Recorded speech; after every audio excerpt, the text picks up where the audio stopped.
বাঁকুড়া জেলার ছোট্ট একটি গ্রাম জয়রামবাটি।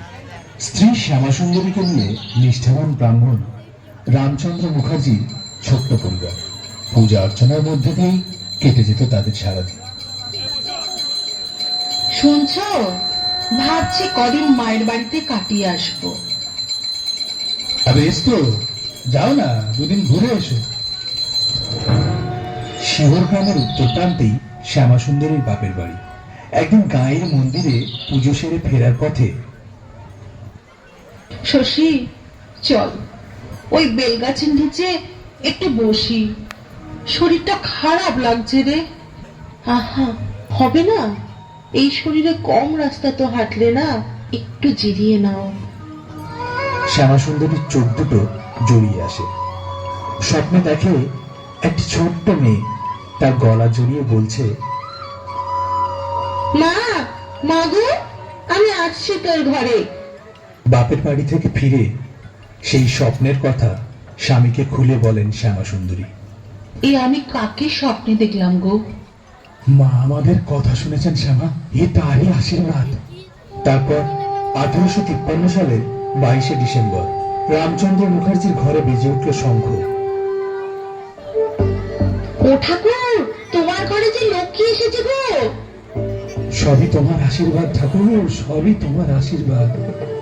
রামচন্দ্র ও শ্যামাসুন্দরী আদর করে তাদের মেয়ের নাম রাখলেন সারদা।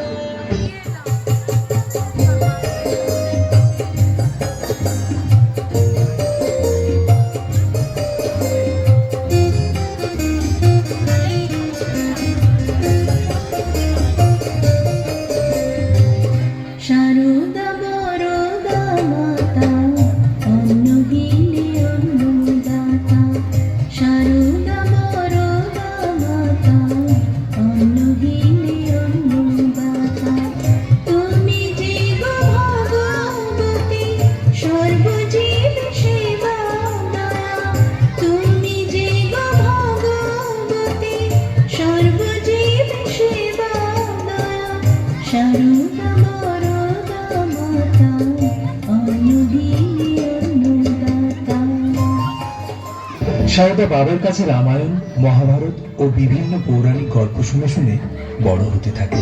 কিরে মা, আজ যে লঙ্কা কাণ্ডটা আবার একবার শুনবি বললি?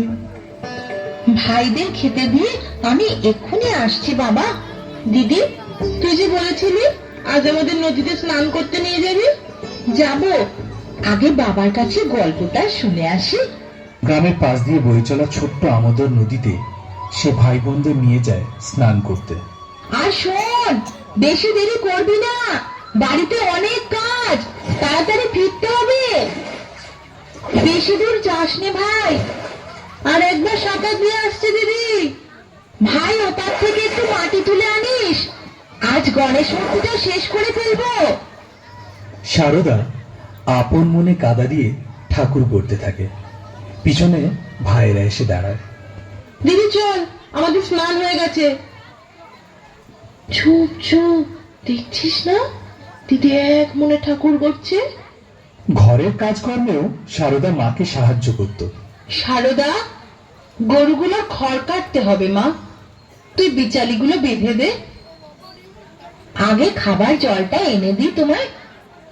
সেই ছোট্ট বয়স থেকেই সে সাংসারিক কাজকর্মে পারদর্শী হয়ে ওঠে।